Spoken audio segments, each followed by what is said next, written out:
The M2 Browning roared like thunder. Snow erupted in white plumes across the killing field, each tracer carrying troops through the storm. Garrett Mercer's hands gripped the gun's spade handles the way other men held their grandfathers' tools, familiar, respectful, absolute.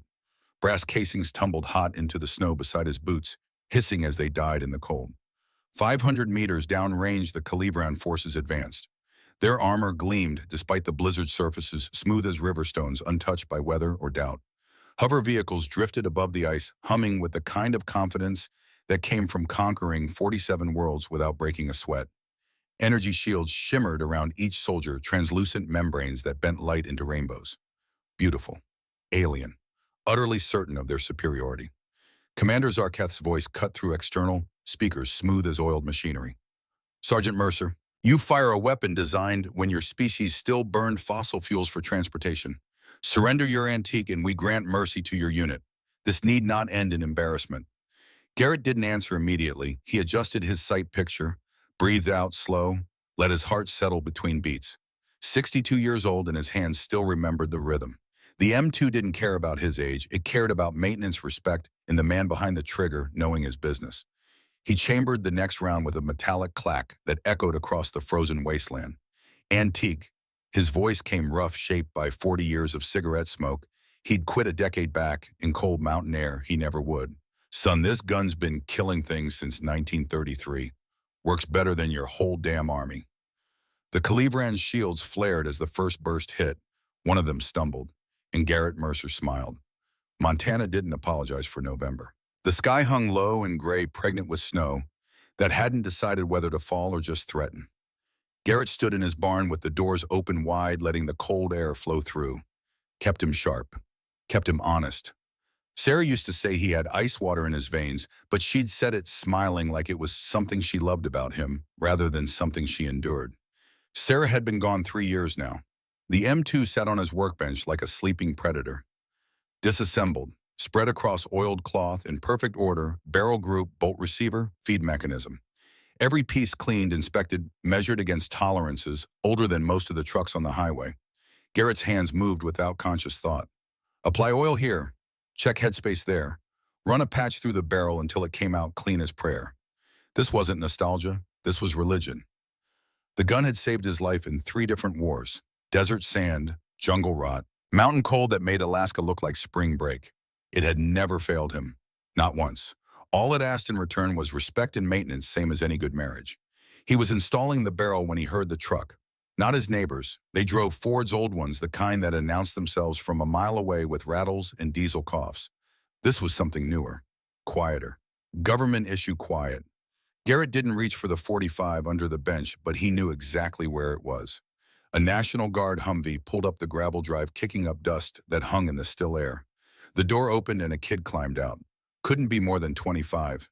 Thin in the way engineers were thin, like their bodies were afterthoughts to whatever problems lived in their heads. He wore BDS that looked freshly issued, creases sharp enough to cut bread. Master Sergeant Mercer.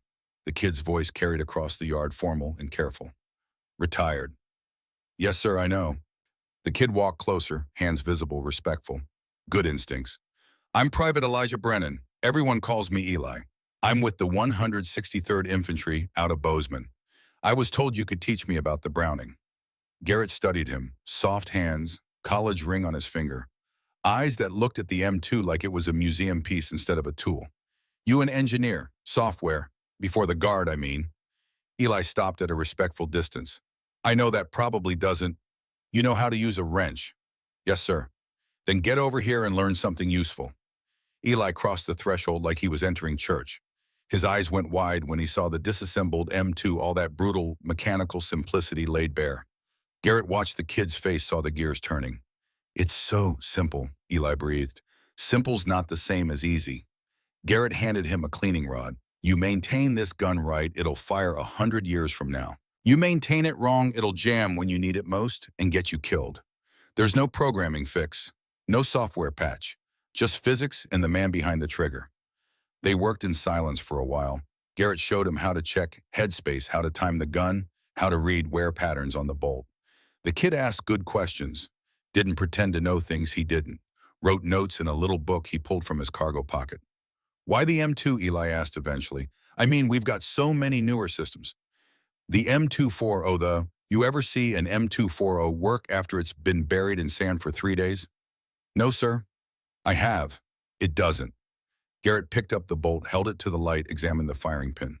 The Ma Deuce fires when it's frozen solid. Fires when it's hot enough to cook eggs on the receiver. Fires underwater if you're stupid enough to try. I've seen it run for 10,000 rounds straight with nothing but barrel changes. You know why? Eli shook his head.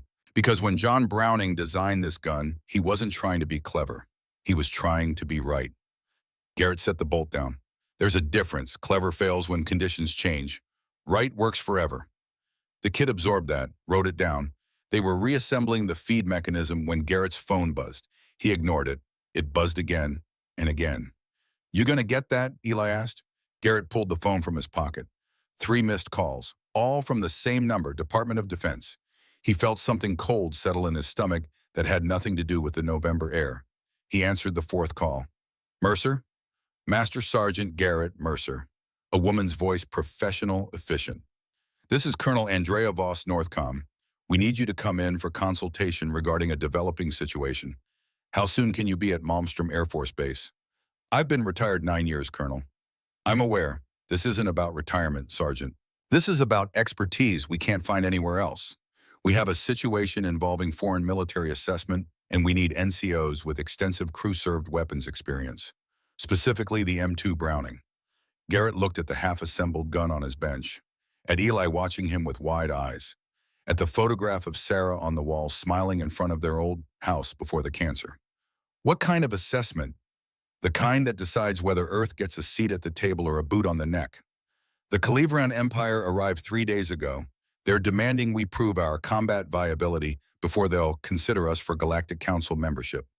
If we fail their evaluation, we remain under indefinite probation.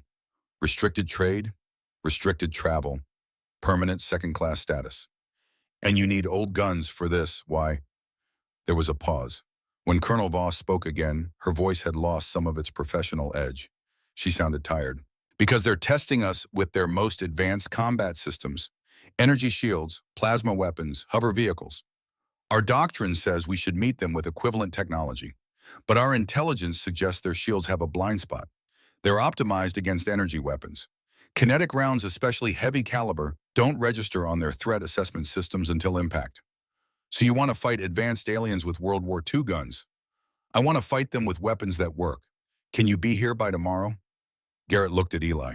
The kid was pale, processing what he'd heard. His hands had stopped moving on the feed tray assembly. I can be there by tonight, Garrett said, on one condition. Name it. I bring my own assistant. Kid named Brennan. He's green, but he's learning. Another pause. Approved. There's a transport leaving from Great Falls in 4 hours. Don't be late, Sergeant. She hung up. The barn was silent except for the wind.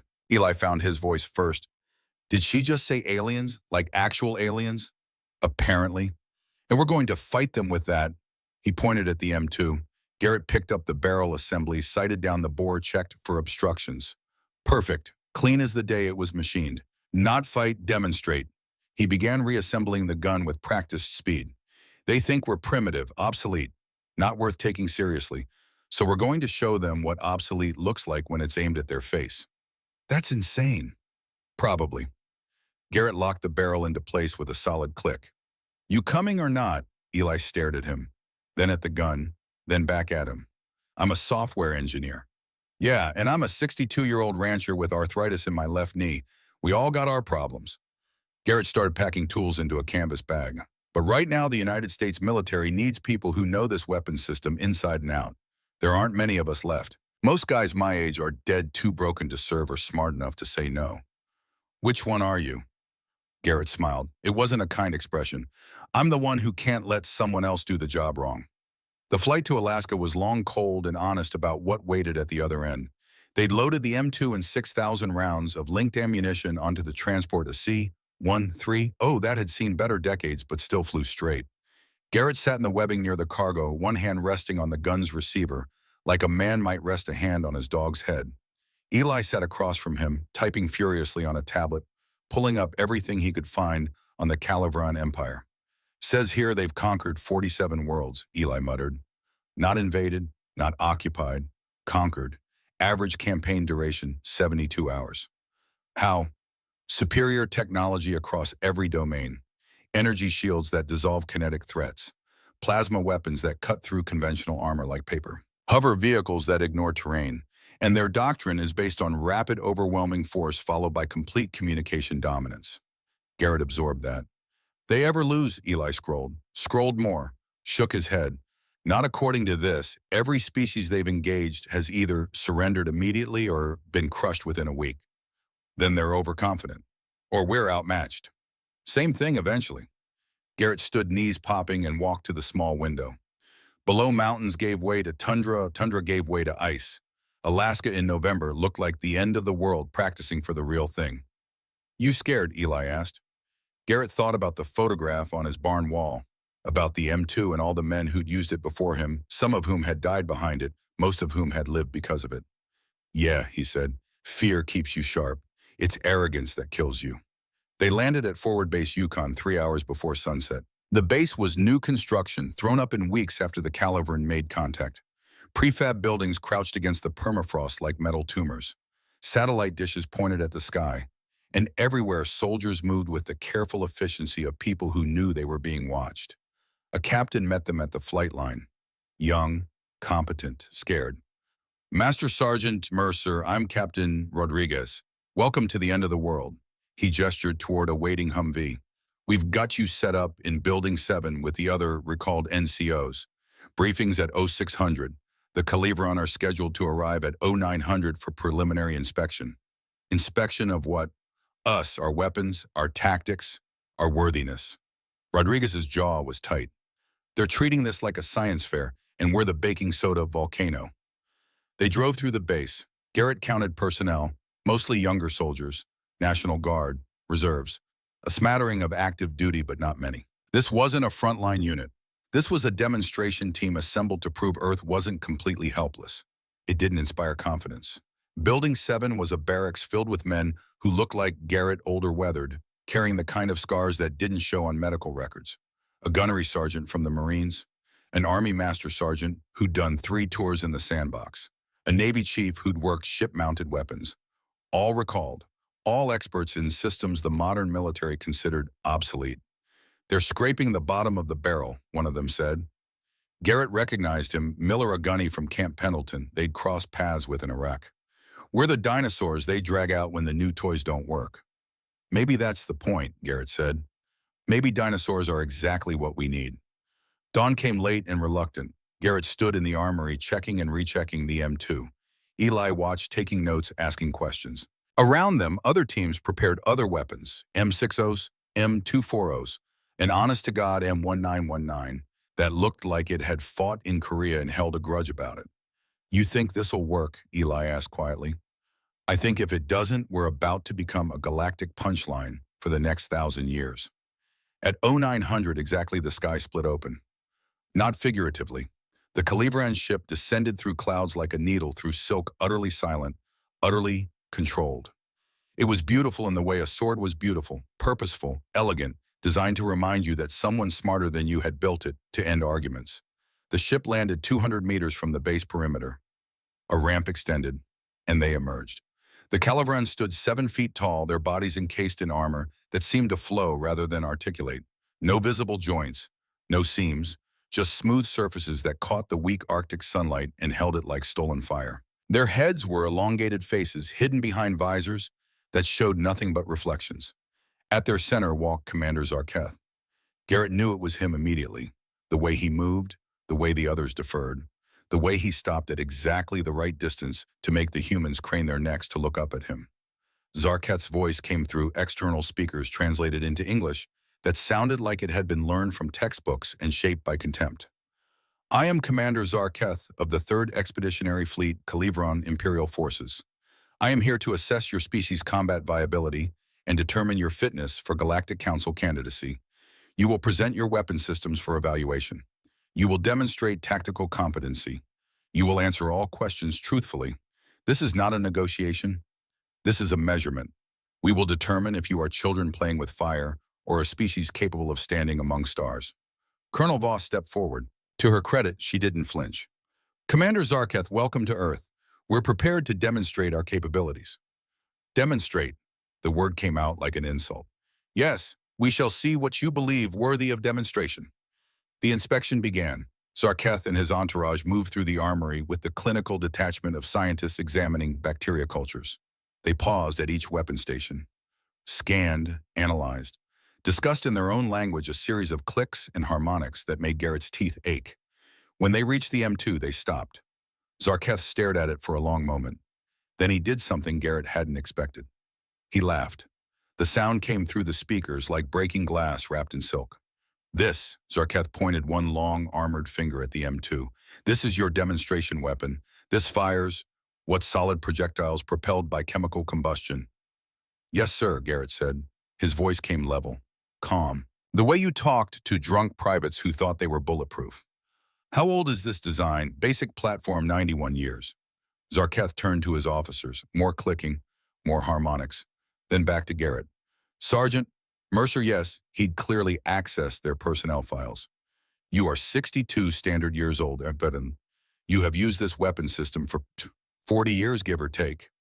40 years with a 91-year-old design, and you believe this represents your species' combat capability. Garrett felt Eli tense beside him, felt the other NCOs watching, felt the weight of Earth's reputation balanced on whatever came out of his mouth next. I believe this represents what works, he said. Technology changes. Physics doesn't. This gun fires a half-inch diameter projectile at 2,800 feet per second. It'll punch through engine blocks, brick walls, and most body armor ever made. It works in deserts, jungles, Arctic conditions, and underwater. If you're desperate enough, it doesn't need batteries. It doesn't need software updates. It just needs a man who knows his business and enough ammunition to finish the job. Primitive, Zarketh said. The word hung in the cold air like a verdict. Barbaric, obsolete. Your species still clings to mass propulsion in an era of directed energy warfare. You are fighting yesterday's wars with yesterday's weapons, and you wonder why you lose. We haven't lost yet, Garrett said quietly. Only because you have yet to fight anyone who matters. Zarketh gestured dismissively. These weapons are museum pieces, relics of a violent, inefficient past. My shields can analyze incoming threats at the molecular level and generate counterfields in nanoseconds. Your bullets would dissolve before striking armor. Your tactics would fail before the first casualty. You are children with firecrackers convinced you understand warfare. Eli's hand drifted toward his sidearm. Garrett caught his wrist, squeezed once. Not now. Colonel Voss stepped forward again. Commander, with respect, we request the opportunity to demonstrate effectiveness rather than debate theory. Zarketh tilted his head, a gesture that somehow conveyed both amusement and pity. Very well. Tomorrow morning, 0600 hours, we will conduct a field demonstration. You will deploy your weapons. We will deploy our standard reconnaissance force. We will evaluate your capability to engage a peer military force. The trial will last until you surrender your weapons fail or you achieve mission objectives, which I assure you will not occur. He turned to leave, then paused. One more thing, Colonel Voss. This demonstration will be observed by the Galactic Council's High Arbiter. The results will be broadcast to every species in the network. Your performance tomorrow will determine not just Council membership, but how every civilization in known space perceives humanity for the next 1,000 years. Do try not to embarrass yourselves more than necessary. The Calaveran filed out. The base was silent. Garrett looked at the M2, at Eli, at the other NCOs who'd been dragged out of retirement to defend Earth's honor with weapons older than most of their children. Whoop-ow, Miller said eventually. Shit. Yeah, Garrett agreed. Shit. That night, Garrett couldn't sleep. He sat in the barracks alone, field stripping the M2 for the third time, checking tolerances, measuring headspace, looking for any excuse to believe this would work. Eli found him around 0200. Can't sleep either, the kid asked. Sleep's overrated. Garrett didn't look up from the bolt he was examining. You should try, though. Tomorrow's going to be long. You really think we can do this, beat their shields? Garrett set down the bolt, picked up the barrel, sighted through it at the overhead lights. The rifling was perfect, sharp, aggressive, ready to grab a bullet and send it spinning toward whatever needed killing. I think their shields are designed to counter threats they understand, he said. Energy weapons, plasma, lasers, things that announce themselves with signatures and heat and electromagnetic profiles. They've conquered 47 worlds, and I'd bet money every one of those worlds fought them with technology that looked like their technology. Advanced, elegant, smart. And we're going to fight them with dumb bullets. Dumb bullets that don't show up on their sensors until impact. Dumb bullets that don't give them time to calculate counterfields. Dumb bullets that just are. Garrett reassembled the bolt with practiced storm speed. The question is whether we can deliver enough before they adapt. What if they adapt immediately? Then we lose. Earth becomes a protectorate. Our grandkids grow up bowing to alien overlords. And 60 years from now, some other old man will be sitting in a barn somewhere cleaning an even older gun, wondering when humanity forgot how to stand up. Eli was quiet for a moment. Then, my grandfather was a soldier. He used to say the same thing about his weapons. Old, but they worked because they were true. Garrett looked up. Something in the kid's voice had changed, steadier, older. Your grandfather was right. Truth doesn't age. It just gets tested more. He held out the bolt. Here, install this. Show me you learned something today. Eli took the bolt. His hands shook slightly, but he got it seated. Checked headspace without being told. Set the timing without prompting. The kid was learning. What happens if we win? Eli asked. Then Earth gets a seat. We get respect. We get to stand among the stars as equals instead of pets. And if we lose, Garrett thought about Montana. About November and all the quiet years he'd thought he had left before someone asked him to matter again. Then at least we made them work for it. Morning came with the kind of cold that made your lungs ache. Garrett stood behind the M2 checking belt feed one last time. Around him, the other teams prepared their positions. The demonstration area was a flat expanse of snow and ice 800 meters across, ringed by observation posts where generals and politicians and aliens would watch Earth either rise or fall. Eli crouched beside him, tablet in hand, running final calculations. Their shields regenerate in 1.8 seconds, he muttered. If we can sustain fire longer than that, keep hitting before they recharge. I know. Garrett's voice was calm, flat. The voice of a man who'd done this before in places where the stakes were men's lives instead of species' reputations. Just call my corrections and stay low. When this starts, it's going to get loud. The Calaveran forces deployed at 0600 exactly. 20 soldiers, 3 hover vehicles, all of them radiating the kind of confidence that came from never losing. Their shields shimmered to life, translucent membranes that caught the weak sunlight and bent it into rainbows. Commander Zarketh stood at the center, his armor gleaming despite the snow. He activated his external speakers. Human defenders, we will advance at walking speed. You will engage with your weapons. We will demonstrate the futility of kinetic warfare against modern military technology. When you have exhausted your ammunition or accepted defeat, signal surrender, and we will cease advancement. Are you prepared? Colonel Voss's voice came over the radio. Sergeant Mercer, you are cleared to engage at your discretion. Show them what we've got. Garrett settled behind the M2, felt the cold metal through his gloves, smelled gun oil and snow, and the particular electricity of moments that couldn't be taken back. He thought about the barn, about every man who'd ever sat behind this gun and trusted it with his life. Eli, he said quietly, get down. The kid dropped behind cover. Garrett aligned his sights, breathed out slow, let the world narrow to crosshairs and target and the space between heartbeats. Zarketh began his speech. You fire a weapon designed when your species still burned fossil fuels for transportation. You fight with mass propulsion, a technology we abandoned 200 years ago. You cling to primitive... Garrett squeezed the trigger. The M2 Browning spoke.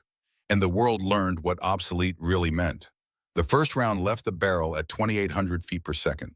For 1.8 nanoseconds, the Calaveran shield detected nothing. No energy signature, no electromagnetic profile, no thermal bloom that registered as threat relevant. Just dumb metal wrapped around chemical propellant, following Newton's laws like they were scripture. Then physics arrived. The shield flared brilliant blue-white sensors screaming as they tried to analyze something that gave them nothing to analyze. The counterfield generator spun up, attempted to create opposition, for it found no energy pattern to oppose. The bullet didn't care. It pushed through resistance like a fist through wet paper. Zarketh's armor took the hit center mass. The impact sounded like someone had dropped an anvil on a bell. The commander staggered backward, boots losing purchase on ice arms windmilling for balance that wasn't coming. He hit the snow hard, shield crackling and dying around him like static electricity in a dying storm. Silence. The kind of silence that comes when the universe pauses to recalculate. Garrett didn't celebrate. He adjusted his sight picture and fired again. The M2 roared to life properly now.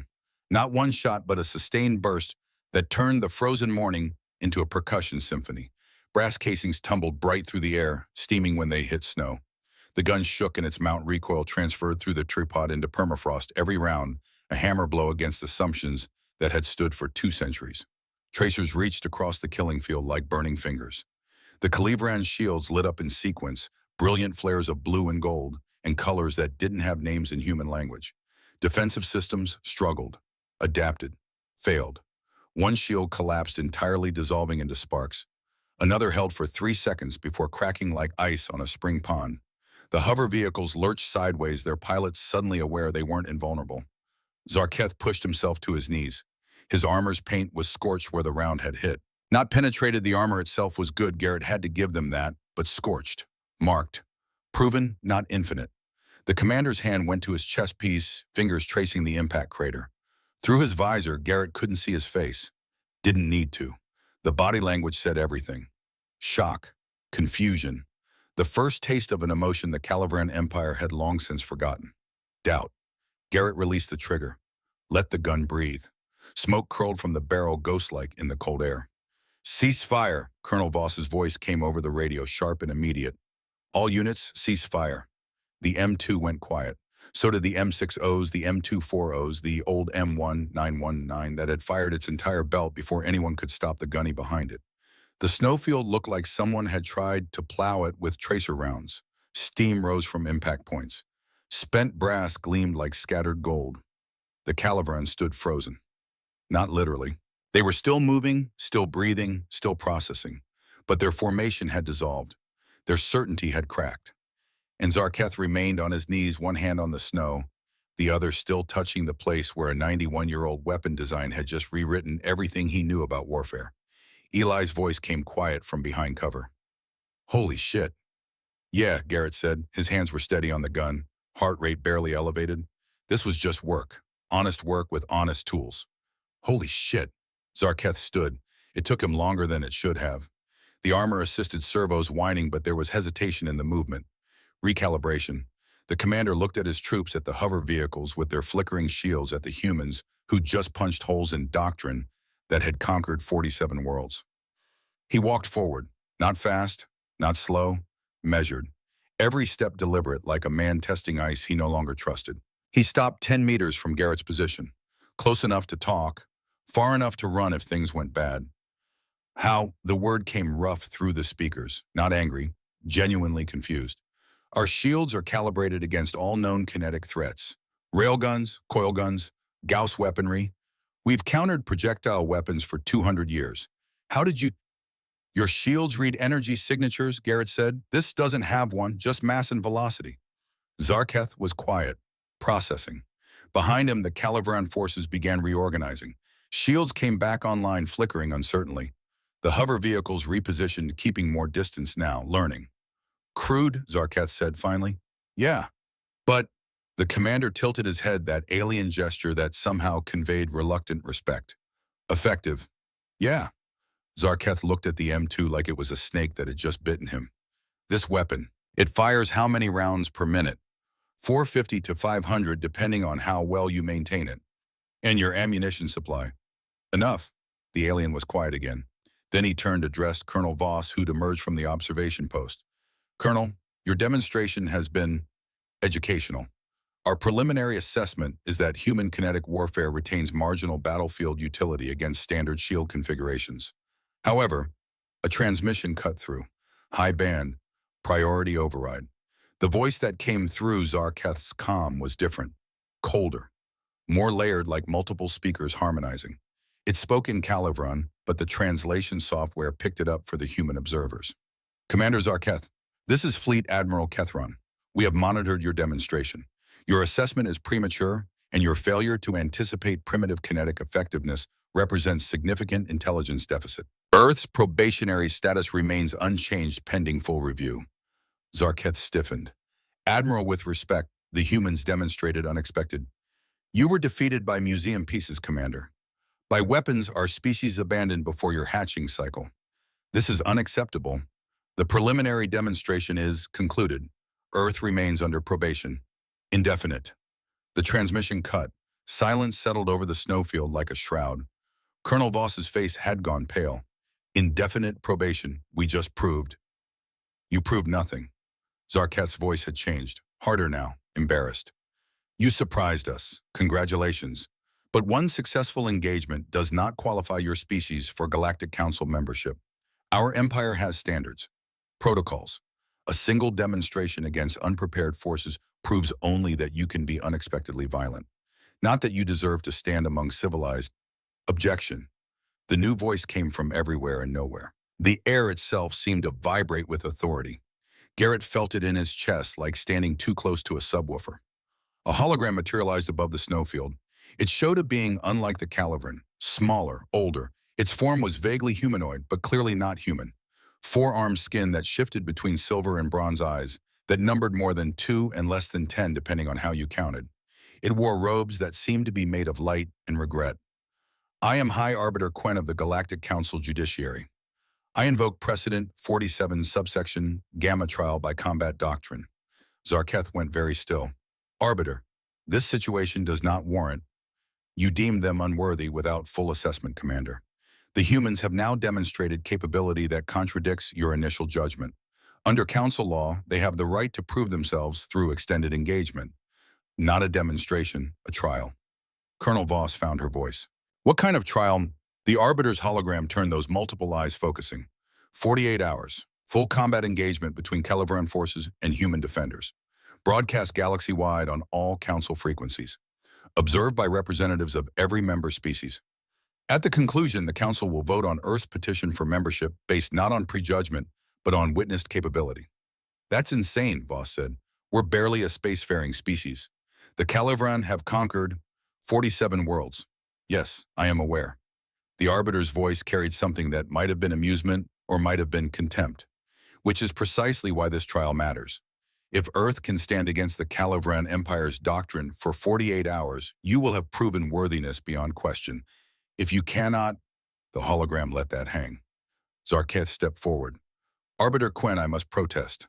My forces are configured for demonstration, not sustained combat. This is highly irregular. Your protest is noted and denied. You declared humans primitive. They have contested that declaration with evidence. The law is clear. The Arbiter paused. Unless you wish to withdraw your assessment and recommend immediate Council membership. Silence. Zarketh's posture said everything. Pride wouldn't let him back down. Not in front of the galaxy. No Arbiter. My assessment stands. Humans are primitive. This trial will prove it. Then we have terms. The hologram brightened. 48 hours beginning at dawn tomorrow. Calivran forces may deploy up to Standard Expeditionary Battle Group, 200 personnel, mechanized support air assets within atmospheric limitations. Humans may deploy whatever forces they can muster from this base. No orbital bombardment, no strategic weapons, victory conditions. Hold designated defensive positions for full duration or force Calivran withdrawal through combat action. Defeat conditions, loss of defensive positions or surrender. The Arbiter's eyes found Garrett. All of them. Master Sergeant Mercer, do you understand the stakes? This trial will be viewed by 3 billion sentient beings across 43 species. How your species performs in the next 48 hours will determine how every civilization in known space perceives humanity for the next 1,000 years. You will not simply be fighting for a council seat. You will be defining humanity's reputation among the stars. Garrett looked at the M2, at Eli crouched behind cover, pale and trembling, at the other NCOs who'd been dragged out of retirement to fight a demonstration that had just become a war. He thought about Montana, about every kid and grandkid and great-grandkid who'd grow up under whatever reputation Earth earned in the next 2 days. We understand, Arbiter. Then prepare yourselves. Dawn tomorrow. The galaxy is watching. The hologram dissolved. The weight of 3 billion eyes settled onto 40 humans standing in the snow. They had 20 hours. Garrett spent the first 2 hours doing the only thing he knew how to do, checking the gun. Every tolerance, every measurement, headspace, timing, feed mechanism. The barrel was good for another 10,000 rounds, maybe 15 if he babied it. They had spare barrels, they had ammunition, they had time to prepare. What they didn't have was enough people. The base mustered 43 combat-effective personnel against 200 Caliveran, with hover vehicles, with air support, with shields that now knew to expect kinetic weapons and would adapt accordingly. Miller found Garrett in the armory around 0900. "This is fucked," the gunny said without preamble. "We won one demonstration because we surprised them. Now they know. They'll adjust, spread formations, use cover, overwhelm us with numbers.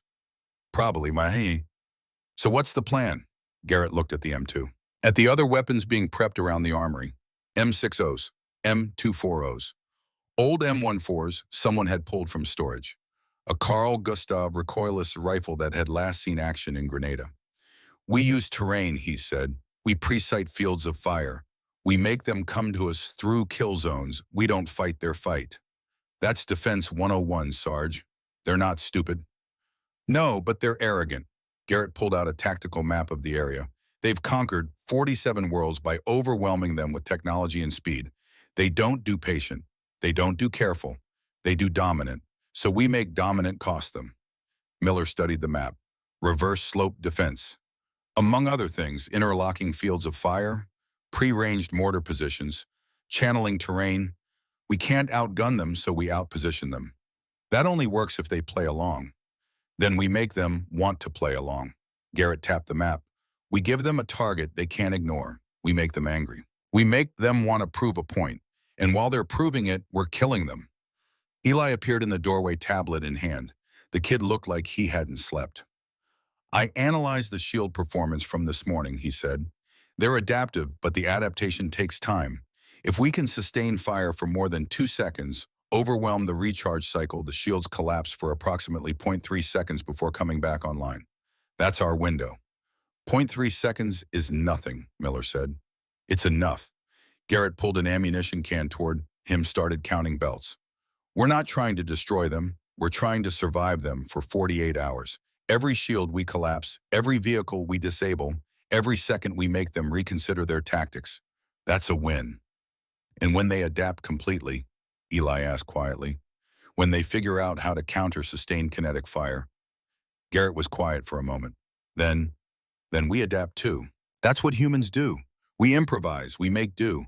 We survive things that should kill us because we're too stubborn to know when we're beaten." He looked at both of them. "Get the word out. All NCO's team leaders, anyone who's ever called fire or held a line. Meeting in 20 minutes. We've got one night to turn 40 undertrained soldiers into something that can make the galaxy respect us." They left. Garrett stayed with the M2 hands moving over familiar metal mine, running through scenarios and counters, and the mathematics of survival. They used the night well. Garrett positioned the heavy weapons first. M2s on the high points, overlapping fields of fire. M60s in the draws and defiles where vehicles would have to slow. The Carl Gustav on a ridge with clear sight lines to anything that hovered. Every position pre-sighted range cards made sectors of fire assigned. The younger soldiers dug fighting positions, proper ones. Deep enough to protect from blast, narrow enough to limit exposure, camouflage with snow and local vegetation. Old-school infantry work that the modern army had mostly forgotten in favor of technological solutions. Eli ran communications, setting up a network that didn't rely on anything the Caliveran could jam. Field phones with actual wire, visual signals, runners, Vietnam-era solutions that worked when satellites didn't. Miller drilled the teams on discipline. You fire when you're told. You move when you're told. You don't think you're Rambo because we won one demonstration. You're scared kids with old guns fighting things from science fiction, and the only thing keeping you alive is listening to the men who've done this before. Around midnight, Colonel Voss found Garrett on the line. "You should sleep," she said. "Should." She stood beside him, looking out at the defensive positions. At the soldiers moving through the dark, carrying ammunition, filling sandbags, preparing for something none of them were truly ready for. "Do you think we can win?" she asked quietly. Garrett considered that. "Win, no. We can't beat them. Not in any meaningful sense. But can we last 48 hours? Can we make them work for it? Can we prove we're not a joke?" He nodded slowly. "Yeah, maybe. If everyone does their job and we get lucky." That's not exactly inspiring. You want inspiring, Colonel, hire a motivational speaker. You want honest, we're outgunned, outnumbered, and outclassed. But we've got one advantage they don't expect. What's that? We've got nothing to lose and everything to prove. Garrett pulled out a cigarette, remembered he'd quit, put it back. The Calavran are fighting to maintain their reputation. We're fighting to earn one. That makes us dangerous. Voss was quiet for a moment. Then, I'm making you field commander for the duration. You've got tactical control. Whatever you need, you get. I need a time machine and 50 more machine guns. I'll see what I can do about the guns. She left. Garrett stayed on the line until 0300 walking positions, checking fields of fire, making small adjustments that might mean the difference between holding and breaking. The soldiers watched him, drew confidence from his presence, from the fact that a 62-year-old man who'd done this before thought they had a chance. He hoped he wasn't lying to them. Dawn came too fast and too certain. Garrett stood behind the M2 Eli at his side. The defensive line was ready. 43 humans spread across 200 meters of prepared ground. Old guns, old tactics, old men leading kids who'd never fired a shot in anger. The galaxy was watching. Through every screen, every holographic display, every sensory input device that could translate human warfare into comprehensible data, 3 billion beings tuned in. Some curious, some contemptuous, some hopeful that the newcomers might actually have something to teach. The Calibran deployed at 0600 exactly. This time there was no ceremony, no speeches, no theatrical demonstration of superiority. This was business. Combat operations executed with the precision of a species that had done this 47 times before. 200 soldiers, 12 hover vehicles, 6 atmospheric fighters that screamed overhead, establishing air superiority before settling into overwatch positions. Commander Zarketh's voice came over all frequencies. Human defenders, we commence operations. You have chosen this trial. We will grant you the full measure of it. Good hunting. The Calavran advanced, not in a line, not in neat formations, in fire teams using cover shields at maximum sensors, sweeping for pre-positioned forces. They'd learned, adapted. This wasn't the arrogant stroll from yesterday's demonstration. This was war. Hold fire, Garrett said quietly into the comm. Let them come. Let them commit. The Calavran moved closer. 400 meters, 300, breaking into assault groups, hover vehicles providing mobile cover fighters, orbiting above, ready to suppress any strong points. 200 meters, Garrett waited, breathed, felt the cold air in his lungs, the gun solid under his hands, the weight of history and future pressing down on this moment. 100 meters, the first Calavran fire team crossed into the primary kill zone. Now, Garrett said, every gun on the line opened up simultaneously. The M2S roared in concert, a wall of sound and fury. Tracers webbed through the dawn light, intersecting fields of fire that turned the kill zone into a meat grinder. Shields flared and died. Calavran soldiers went down their armor-proof against individual rounds, but not sustained barrages. Hover vehicles lurched sideways, shields collapsing under concentrated fire. But the Calavran didn't break. They adapted immediately. Smoke grenades deployed, obscuring sight lines. The hover vehicles spread using terrain for cover, providing suppressing fire that forced human positions to duck. The atmospheric fighters dove strafing runs that tore up the tundra, forcing teams to abandon positions. Fall back to secondary positions, Garrett ordered. Leapfrog retreat. Teams 1 and 3 provide cover. The line flexed, bent, didn't break.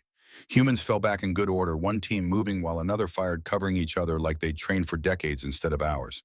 The Calavran pressed forward, taking casualties but gaining ground, learning with each meter, adjusting tactics, coordinating fire.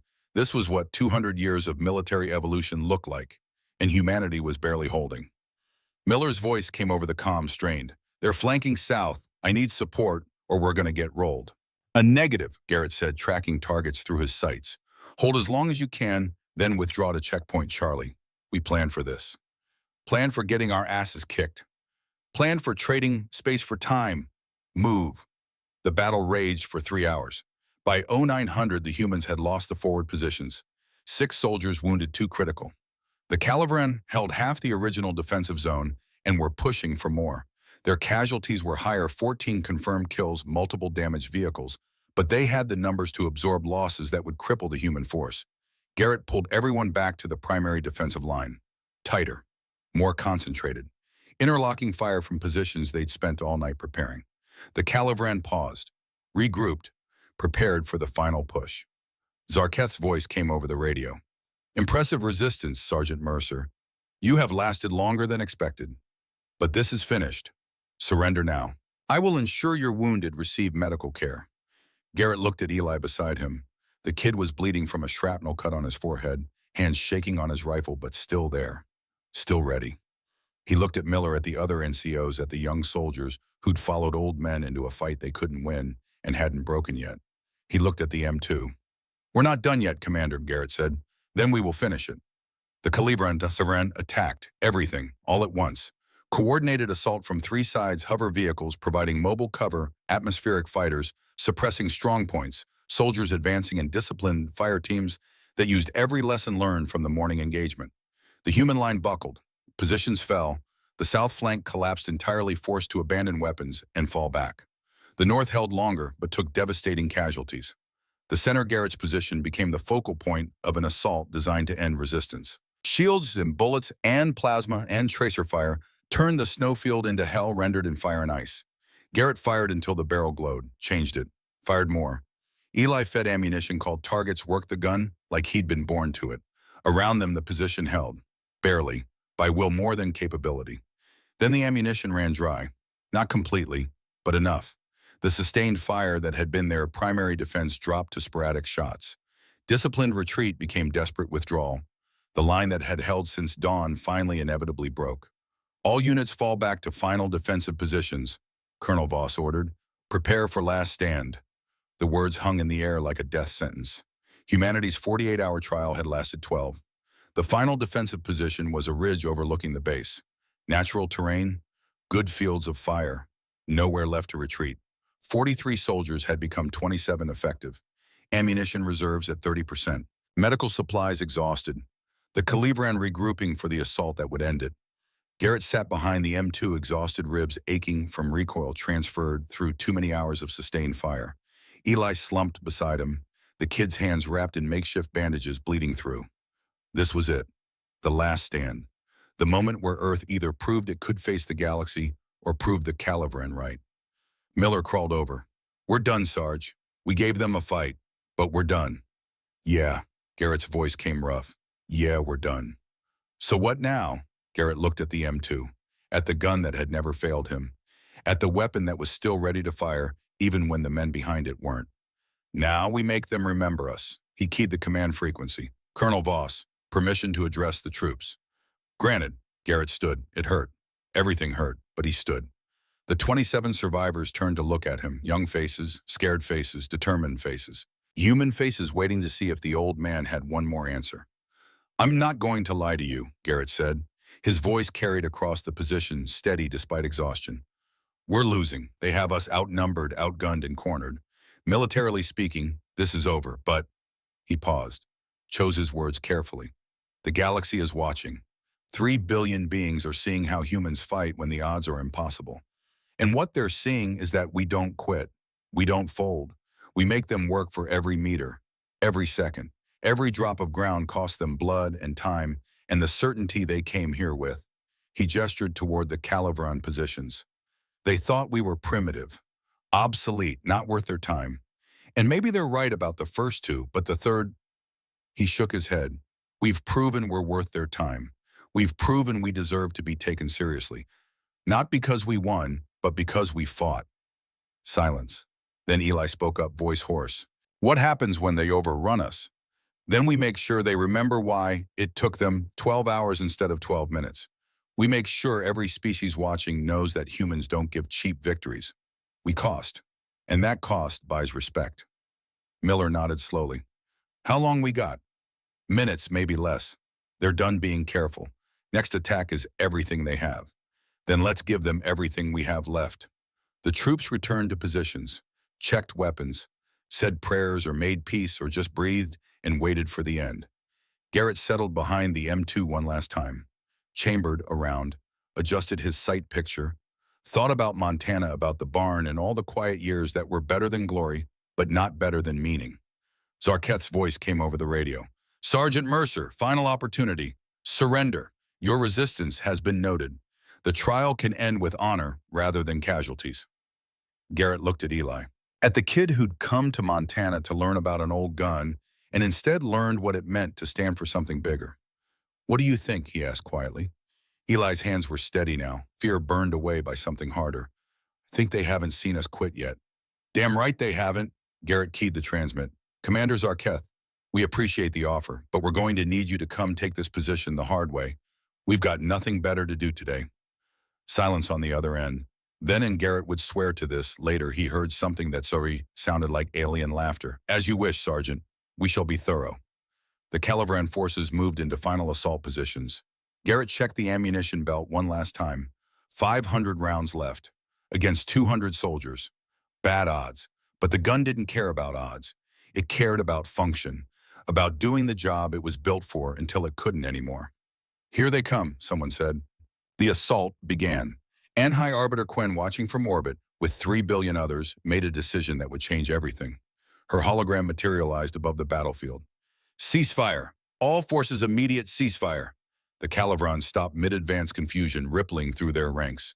Zarketh's voice came urgent. Arbiter, the trial parameters are being modified under Council Emergency Powers Section 12. Quinn's multiple eyes surveyed the battlefield. I have witnessed sufficient evidence to render preliminary judgment. Preliminary, Voss's voice came uncertain. The trial was 48 hours. I rigged the trial, Colonel. Silence. Every human, every Calivron, every being watching across the galaxy went still. I beg your pardon, Zarketh said slowly. Quinn's hologram seemed to shimmer with something that might have been satisfaction. The trial parameters favored Calivron forces deliberately. I granted them air superiority, numerical advantage, and advanced knowledge of human capabilities. This was not meant to be fair. This was meant to test if humans could stand against overwhelming odds. She turned her full attention to Garrett. Master Sergeant Mercer, in 12 hours with 43 soldiers armed with 90-year-old weapons, you inflicted 14% casualties on a Calivran expeditionary force, forced 3 tactical withdrawals, and held defensive positions through sustained assault by technologically superior forces. You lost. Militarily, you were defeated. But the pause carried weight. You were not destroyed. You were not demoralized. You were not broken. You demanded respect through capability, courage, and refusal to surrender dignity, even in defeat. This, Sergeant, is what I was testing. Not victory, worthiness. Garrett found his voice. So what now?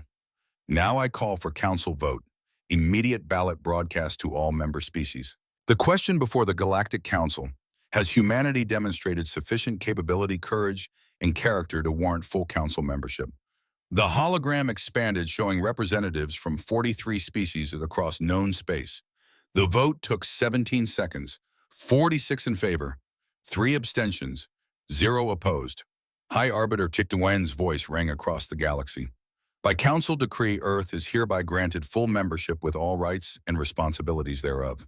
Humanity is recognized as a peer species entitled to representation, trade, and protection under council law. The trial is concluded. Welcome to the stars. The hologram dissolved. The battlefield was silent. Then Eli started laughing. Quiet at first, then harder, the kind of laughter that comes when tension breaks and you realize you're still alive and the world just changed forever. The laughter spread. Human soldiers collapsing behind cover, exhausted and wounded, and victorious in a way that had nothing to do with winning battles and everything to do with earning respect. Garrett stayed behind the M2. He looked at the gun, at the weapon that had spoken when words weren't enough, at the machinery that had never lied about what it was or what it could do. We did it, Eli said, voice rough with exhaustion and wonder. We actually did it. Yeah. Garrett's hands were still on the gun's handles, still ready. Yeah, we did. Across the snowfield, the Commander Zarketh stood watching the humans celebrate. Then he did something no Calivran had done in 200 years of conquest. He walked toward the enemy position, alone, without weapons, without shields. He walked to Garrett's position and stopped. Sergeant Mercer. Commander. They regarded each other, human and alien, old soldier and proud warrior. 2 beings who'd spent 12 hours trying to kill each other and earned understanding through violence. Your weapon, Zarketh said quietly. It is old, primitive, obsolete by every measure my people use. Yeah, but it works. Yeah. And you are old, by human standards, past prime military age, retired. Garrett smiled. Yeah, to all that too. Zarketh reached out one armored hand. But you work. Garrett took the hand, shook it, felt the strength there, the respect earned through blood and fire and stubborn refusal to quit. We all work, Commander. We just needed you to notice. Somewhere above in orbit and beyond, 3 billion beings watched two warriors shake hands over weapons that shouldn't have mattered but did. The galaxy was learning, and humanity had just taught the first lesson.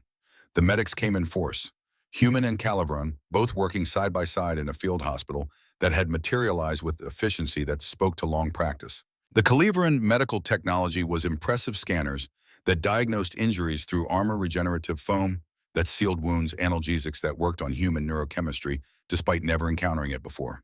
But it was the human medics who held hands, who spoke quietly to the wounded, who understood that sometimes healing required more than closing wounds. Garrett sat on a transport bumper while a Calibran medic, her armor marked with silver symbols that apparently meant healer, examined his ribs. The scanner hummed against his chest, warm and invasive. 3 fractured ribs, she said through her translator. The voice was feminine, clinical, curious. Severe bruising across the torso, muscle strain in both shoulders, minor hearing damage. For a being of your age structure to sustain combat operations under these injuries is, she paused, searching for the word, remarkable. I'm tough to kill. Evidently. The scanner moved lower. Your skeletal density is significantly higher than our projections suggested. Is this typical for humans? We evolved on a heavy world. 1 standard gravity makes us dense. The medic went still. 1G continuously. Since we learned to walk. She exchanged what looked like a glance with another Calivran medic nearby. Some silent communication passed between them. When she looked back, her posture had shifted, more respectful. That explains much. You fight injured. You fight exhausted. You fight under conditions that would incapacitate species from lighter worlds. Not because you are better trained, because your planet made you resilient or killed you. Something like that. She applied something to his ribs. It felt cold, then warm, then numb. The pain receded like tide going out. You will heal. Your species heals efficiently. Another adaptation to your gravity, I suspect. She stepped back. Master Sergeant Mercer, it was an honor to face you in combat. You have given my people much to consider. She left before he could respond. Eli found him 10 minutes later. The kid's head was wrapped in bandages, arm in a sling, but he was grinning like he'd just won the lottery. They're calling it the Stand at Yukon, Eli said, shoving his tablet toward Garrett. It's trending across 43 species. 3 billion views in the first hour. The commentary sections are insane. Garrett took the tablet.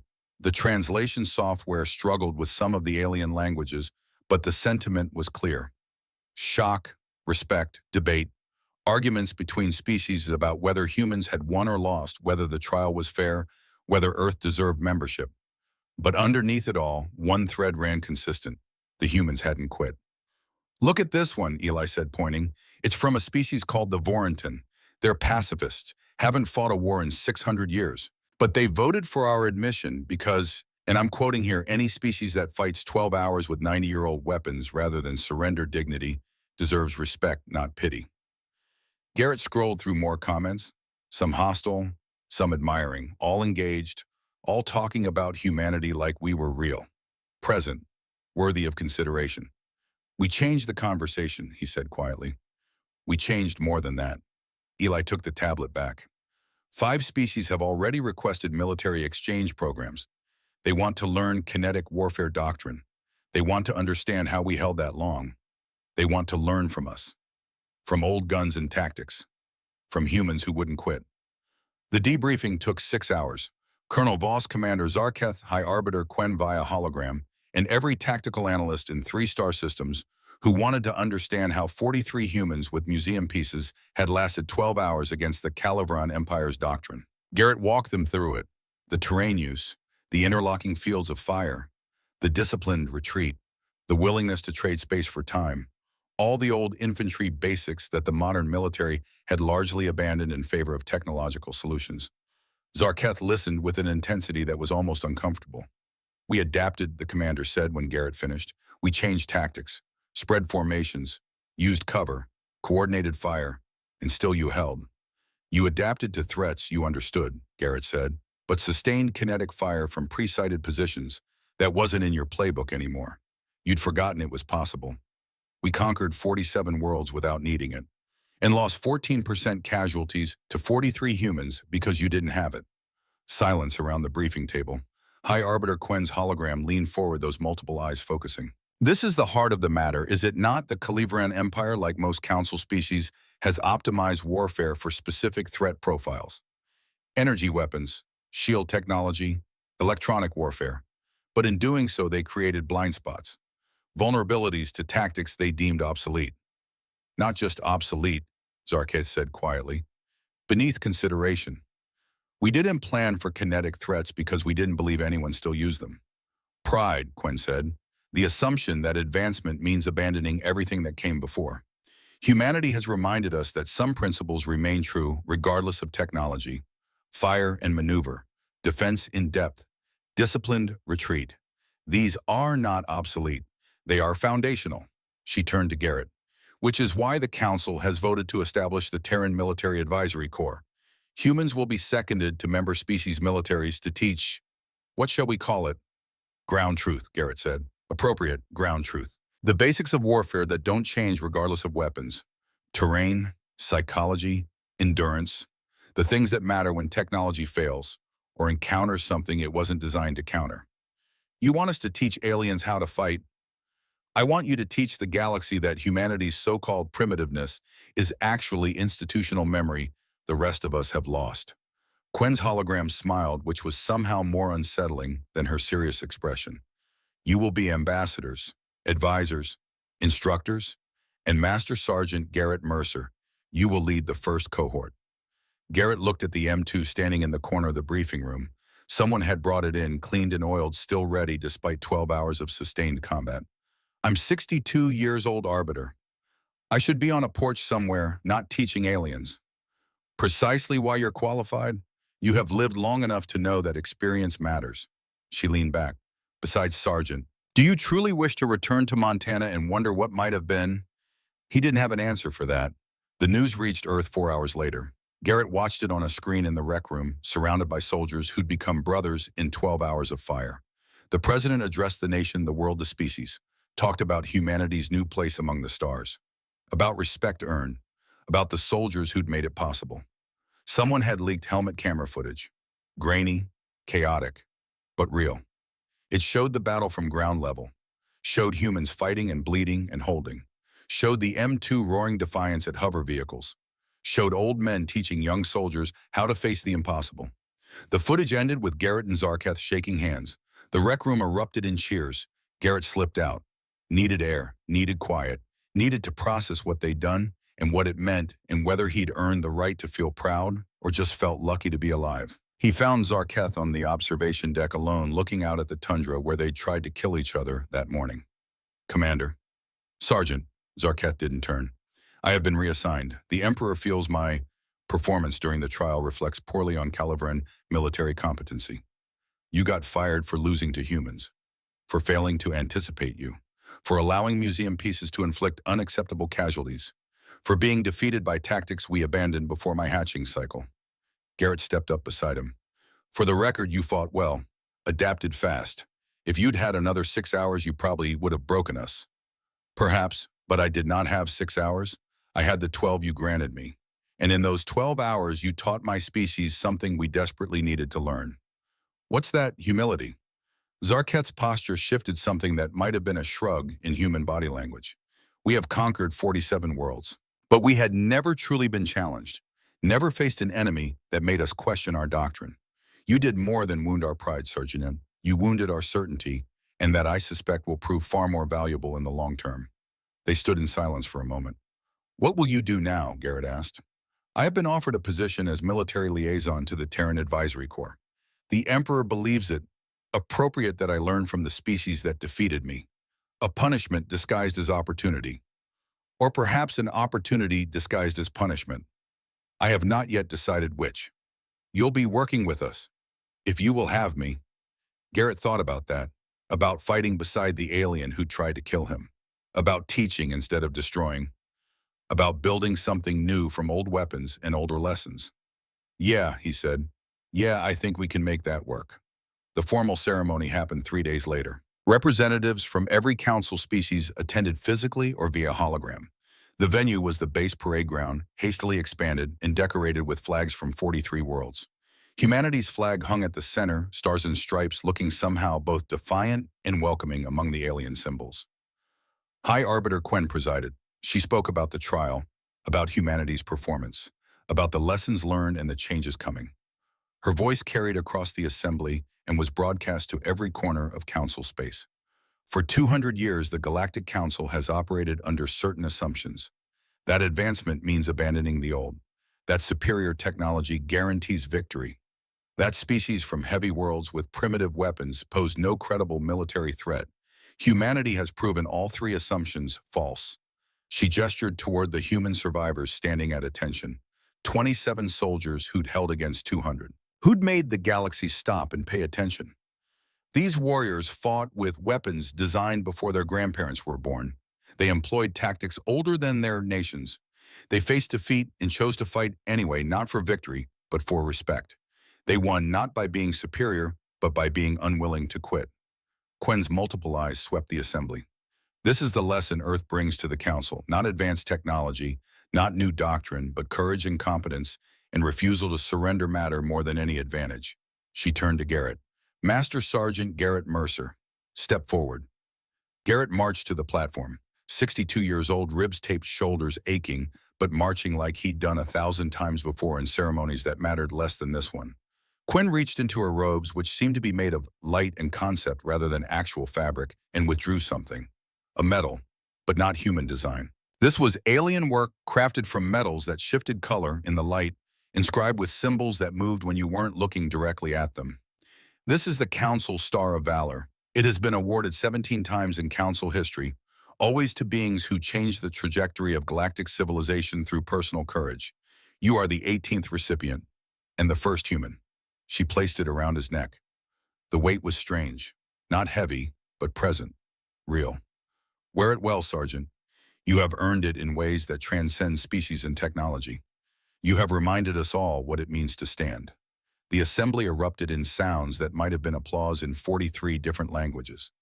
Garrett stood at attention, feeling the weight of 3 billion eyes. He thought about Montana, about how he'd be proud anyway. Speech, someone called from the crowd. Garrett hadn't prepared anything, hadn't expected this. But he looked at the faces, human and alien alike, and found words. I'm just a soldier, did my job with the tools I had, nothing special. He touched the M2 that stood at the platform's edge, ever present. This gun's been working since 1933. It's old, it's simple, but it works, it's honest. It doesn't lie about what it is or what it does. He paused. I think that's what you saw in us. Not advanced tactics or secret weapons, just humans being honest about who we are and what we can do.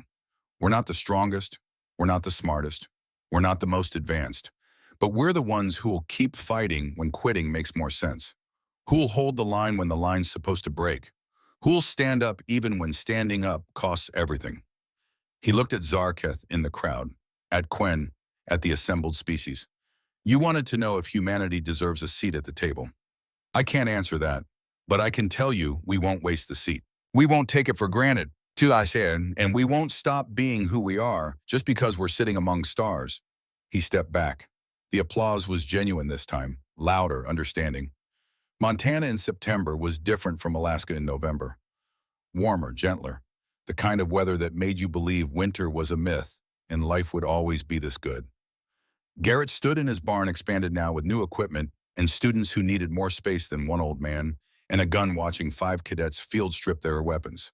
3 of the cadets were human, 2 were not. The Kalivran cadet, a young soldier named Venkyle, worked with deliberate precision. His hands, 3-fingered and armored, handled the M2's components with respect that bordered on reverence. The Vorentine cadet struggled. Her species' philosophy of pacifism hadn't prepared her for mechanical violence, but she'd volunteered anyway. Said her people needed to understand weapons even if they wouldn't use them. Said knowing how to fight made choosing not to fight meaningful. Headspace, Garrett said, walking behind them. You're not checking headspace. The gun doesn't care if you're from Earth or Calivra or anywhere else. You check headspace or it jams. Venkyle immediately pulled the headspace gauge, measured, adjusted. His earlier attempt to skip this step had resulted in a jam that embarrassed him for 3 days. He learned. The human cadets were faster but sloppier. Too confident, too sure they understood because it was human technology. Garrett corrected them more harshly. Private Morrison, that barrel's misaligned by 0.2 millimeters. You think that doesn't matter? Fire it like that and watch what happens to your accuracy. Start over. Yes, Sergeant. Eli appeared in the barn doorway. He was Captain Brennan, now officially assigned as Garrett's XO for the advisory corps. The kid had filled out over 5 years, still thin, still engineer-minded, but harder, tested. Transport's inbound, Eli said. New cohort from the Dravani Assembly. Apparently they want to learn why heavy weapons doctrine works better than their missile swarms. How many at 12, plus observers from 4 other species? Garrett nodded. The barn had become something bigger than he'd imagined. Not just his personal workshop, but a training ground where species from across the galaxy came to learn what human stubbornness looked like when applied to warfare. Finish the assembly, he told the cadets. Then we're going to the range. I want to see if any of you actually learned to shoot. They worked faster. Nobody wanted to disappoint the old man. The range was 3 miles from the house.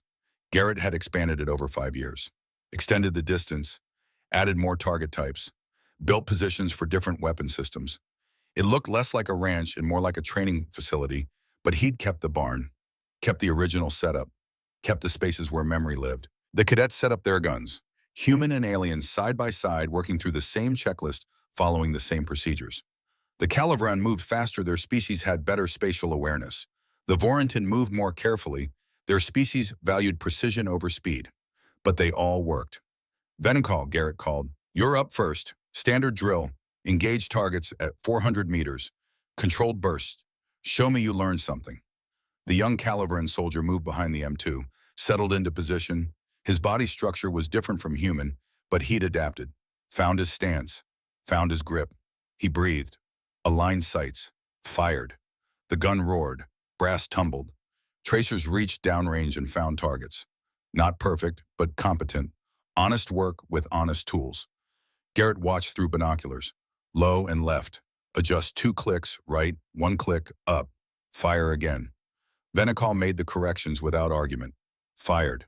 Better this time. 3 targets destroyed. Clean hits. Good, next. The Vorentine cadet stepped up. Fired. Struggled with recoil management but kept at it. Improved with each burst. The human cadets followed. Some better than the aliens, some worse. It didn't matter. They were all learning the same lesson. That the gun didn't care who you were. It cared if you knew your business. Evening came with the kind of light that photographers dream about. Garrett sat on the porch, expanded now, with chairs for visitors watching the cadets clean weapons. Eli brought him coffee. They sat in comfortable silence while the sun painted the mountains golden red. Command wants to expand the program, Eli said. Open 5 more training centers across Earth.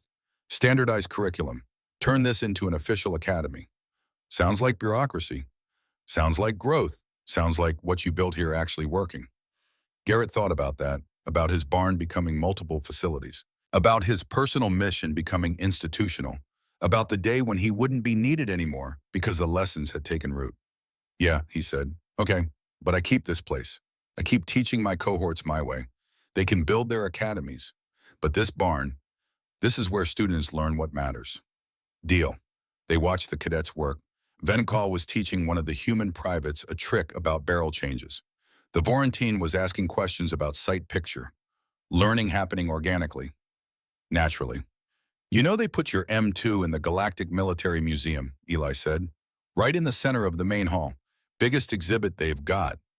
Yeah, went there last month with a delegation. The placard's something else. Talks about how the gun taught the galaxy that simple doesn't mean weak.